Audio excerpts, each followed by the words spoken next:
Segunda parte de la iniquidad en el contexto del ser humano. Bienvenidos esta mañana 13 de septiembre. Les saluda Jenny con una palabra para el Espíritu. Ayer encontrábamos la palabra iniquidad en el Salmo 36 del 1 al 3.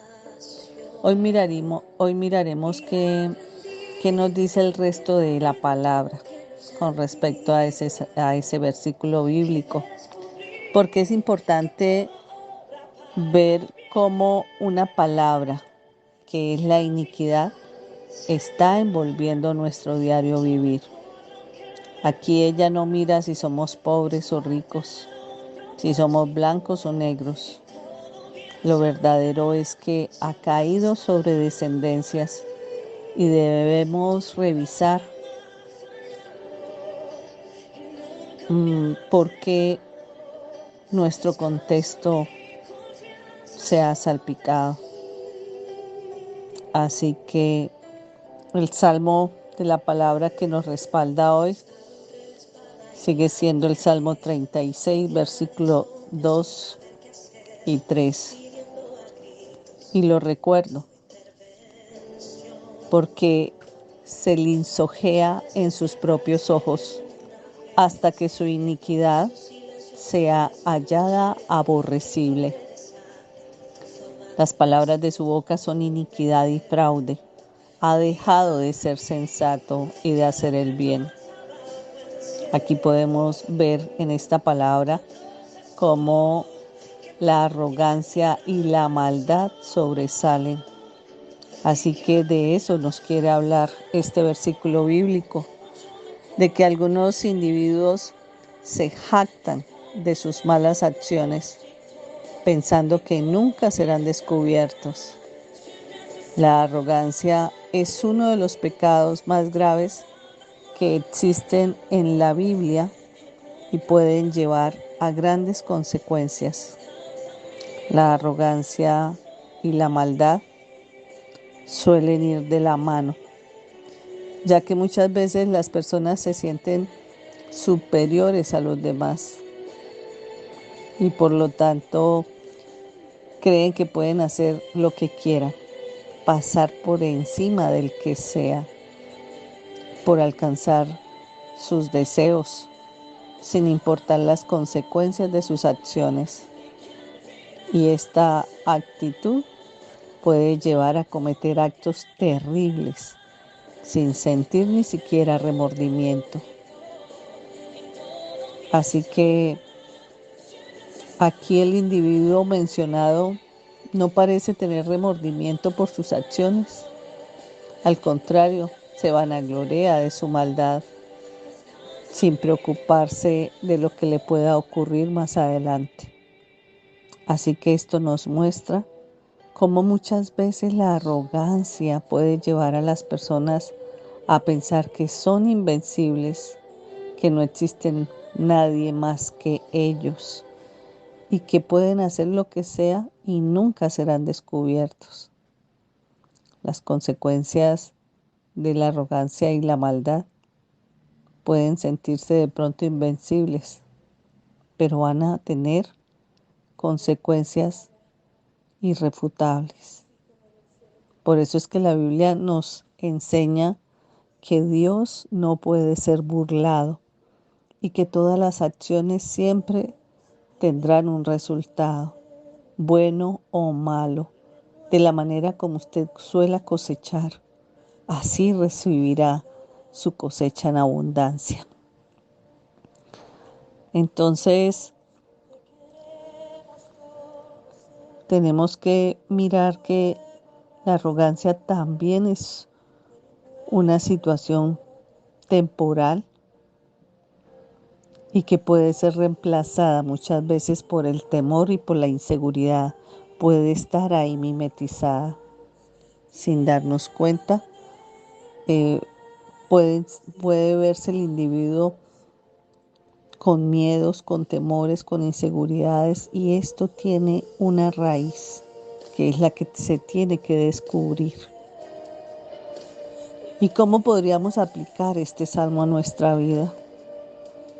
Aunque muchas veces nos quedamos juzgando a las personas porque son arrogantes, porque son maldadosas, la verdad es que todos en algún momento de nuestra vida tenemos algo de arrogancia, sea porque somos muy buenos trabajadores o porque en nuestra familia somos los más respaldados o con nuestros amigos.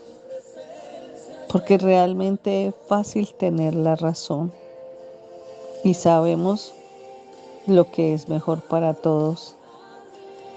Pero recordemos que la arrogancia es un pecado que debemos evitar y que todas nuestras acciones tienen consecuencias y que en lugar de jactarnos de nuestras acciones debemos es actuar con humildad y debemos recordar que todos somos iguales delante de los ojos de Dios. Así que si en este momento usted identifica en su vida que hay arrogancia, hoy es el día para ponerlo delante del Señor y para pedirle que le ayude a quitar esa arrogancia. Así que mantengamos siempre presentes que una manera de recordar antes de actuar, antes de realizar alguna acción, es saber qué tipo de consecuencia puede tener esa decisión y que la humildad debe ser una virtud a cultivar, que en lugar de vanagloriarnos por nuestras hazañas, debemos actuar con responsabilidad y recordar que Dios está siempre atento a nuestras acciones.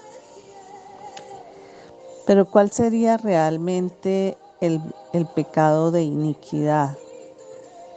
La Biblia usa palabras tales como iniquidad, transgresión, infracción, para indicar los niveles de desobediencia que le cometemos a Dios. Y todos ellos son clasificados en un mismo resultado, pecado. La palabra hebrea usada con mayor frecuencia para iniquidad significa culpa digna de castigo. La iniquidad es pecado en su peor extensión, porque al fin y al cabo se vuelve una maldición heredada de generación en generación que se transmite a través del cordón umbilical o de la transferencia de espíritus a nivel de relaciones sexuales. ¿Qué causa la iniquidad? Lamentablemente somos testigos de las diferentes consecuencias que trae la iniquidad a nuestras familias. Vemos iniquidades de pobreza, de ruina, de fracasos, de tendencia a enfermedades continuas o crónicas, a muertes prematuras, a accidentes trágicos, a suicidios. Por eso es que podemos decir que la iniquidad es el cuerpo del pecado en la vida no solo de los creyentes, sino también de los inconversos. Podríamos citar una palabra aquí, como es Santiago 1, del 14 al 15, que dice: sino que cada uno es tentado cuando en su propia concupiscencia es atraído y seducido. Entonces la concupiscencia, después que ha concebido, da a luz el pecado, y el pecado siendo consumado da a luz la muerte. La iniquidad es lo que la Biblia expone como un organismo de pecado. Conforma parte del cuerpo espiritual del hombre e influye en su comportamiento, la configuración de sus pensamientos y aún la condición de salud del cuerpo natural lo tiene controlado. Así que etimológicamente la iniquidad quiere decir lo torcido, y su destino es minuciosamente torcer el rumbo recto, puro y completo de Dios en la vida del ser humano. Entonces recordemos una llave frente a esto. Y es que al nacer nosotros, Dios pone sobre cada uno de nosotros un soplo de vida y a través de este instala la presencia del Espíritu de Dios, dado como el Espíritu Santo, una revelación que es un tesoro que usted debe reconocer y descubrir cómo avivarlo, para que Él consuma como fuego de hoguera todo lo que Él encuentre que no es de Dios y así recordarnos que venció al enemigo.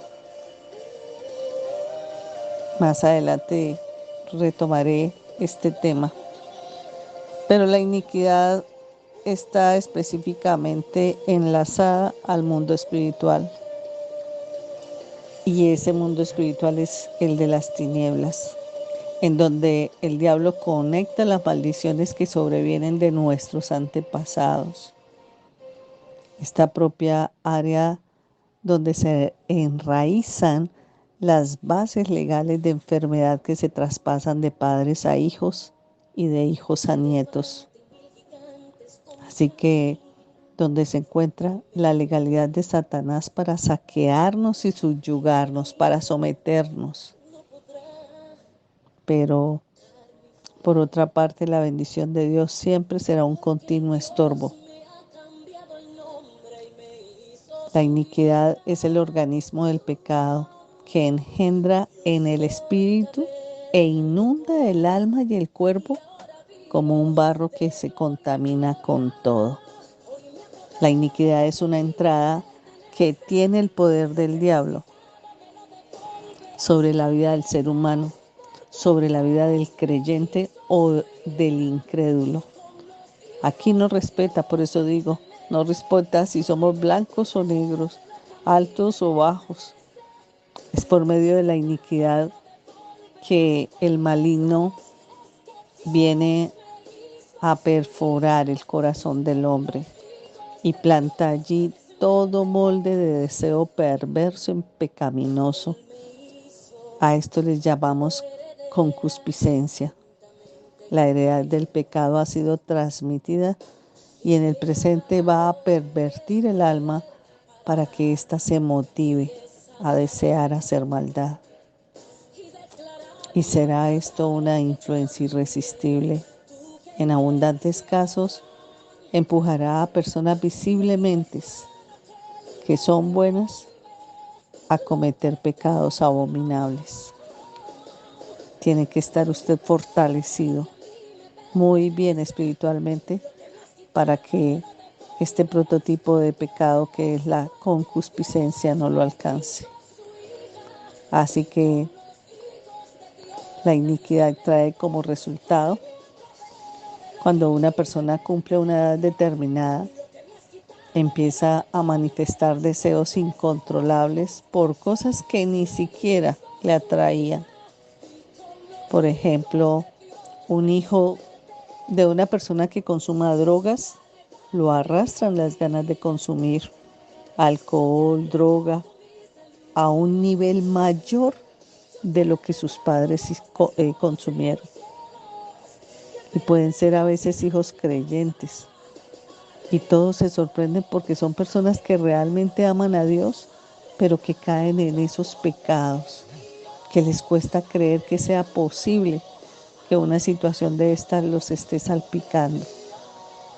La iniquidad trae como resultado que una persona necesita reconocer del Espíritu de Dios para poder levantarse de esta miseria, de esta enfermedad espiritual que nos trae tantas situaciones que a veces no sabemos cómo controlar. Oramos. Te damos gracias, Señor, por esta mañana, por este día, por este momento, por esta palabra, por esta revelación, Señor.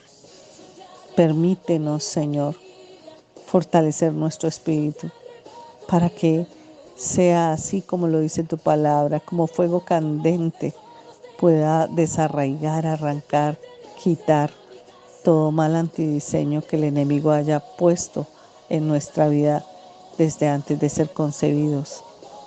Guárdanos, Señor, de toda presencia del maligno y no permitas que sea Él tomando el control de nuestras vidas, sino al contrario, que por la obra que se hizo en la cruz del Calvario podamos ser libres de toda iniquidad. Hoy salpico a cada uno de los oyentes con el poder de la sangre de Cristo para que sea liberado de todo yugo opresor, de toda lengua pecaminosa, de todo dedo señalador. En el nombre poderoso de Jesús. Amén y amén. Le invito a compartir esta palabra. Será de bendición para otros.